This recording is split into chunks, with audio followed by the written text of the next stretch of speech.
అంటే నేను అనేది ఎన్డీఏ ముఖ్యమంత్రుల వీళ్ళ వాళ్ళ కాదు, ఒక రాష్ట్రానికి రావాల్సిన నిధులు. నేను వాస్తవంగా దక్షిణాది ముఖ్యమంత్రుల సమావేశాన్ని ఏర్పాటు చేసి రాబోయే రోజుల్లో దక్షిణాదికి జరుగుతున్న అన్యాయం విషయంలో చర్చించాలనుకున్నా.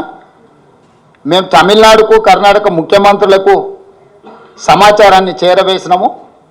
మిగతా వాళ్ళు కలిసి వస్తే మంచిదే, కేరళ, ఆంధ్రప్రదేశ్, పాండిచ్చేరి, లేదంటే అట్లీస్ట్ ఈ 3 రాష్ట్రాల ముఖ్యమంత్రులను సమన్వయం చేసుకొని దక్షిణాది రాష్ట్రాల పట్ల చూపిస్తున్న వివక్ష, దక్షిణాది రాష్ట్రాల ప్రజలను ఓటింగ్ మిషన్లుగా, సీట్లు గెలిపించే యంత్రాలుగా మాత్రమే నరేంద్ర మోడీ గారు బీజేపీ భావిస్తున్నది.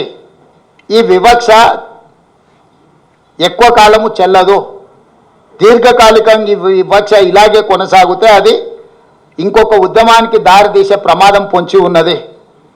ఇది కేంద్ర ప్రభుత్వానికి చెప్పదలుచుకున్నాం స్పష్టంగా. సార్, ఇది సంకీర్ణ ప్రభుత్వాల్లో పొలిటికల్ ప్రెషర్ ఎప్పుడు ఉన్నది సార్.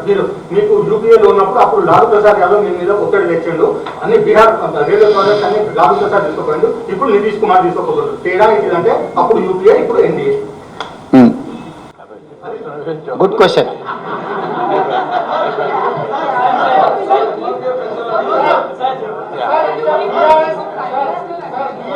Yeah, definitely.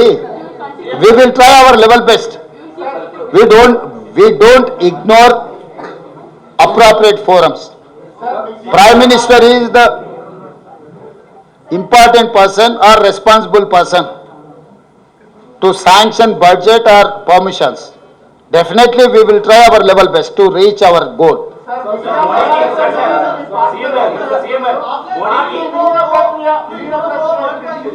हाँ, क्या कुछ आपको लगता है कि कोई धमकी जैसी या कोई शर्त इस तरह से है जिसमें मजबूर हुई सरकार और इस तरह? संजय जी, हमारा मतलब क्विड प्रो को के मतलब है कुर्सी बचाने के लिए नजराना दे रहा है बिहार। ये मैं इसीलिए कहा एनडीए का मतलब नायडू नीतीश डिपेंडेंट अलायंस। सो प्रधानमंत्री कुर्सी बचाने के लिए बिहार और आंध्र प्रदेश को ज्यादा पैसे देने के लिए कोशिश कर रहा है। This is called quid pro को। तो इसीलिए हम लोग ये कह रहे हैं कि हम लोग खामोश बैठने वाले नहीं है। हम इन लोगों में नहीं है कि मोदी जी के सामने, केंद्र सरकार के सामने सर झुककर बैठने वाला नहीं है। हम लोग जो हक है, हक के लिए हम लोग लड़ेंगे। ప్రధానమంత్రి మోడీకి రేవంత్ మీద కక్షణ, తెలంగాణ మీద కక్షణ. పార్లమెంట్ ఎన్నికల సమయంలో మీరు బాగా ఎదుగుదలలో పెట్టారు, రిజర్వేషన్ ఎత్తేస్తారు బీజేపీ, నాకు మనసులో పెట్టుకున్నారు. ఆయన అంతకంటే ముందు బడ్జెట్ సమావేశాలనే తెలంగాణ రాష్ట్ర ఏర్పాటు ప్రక్రియనే తప్పు పట్టిండు.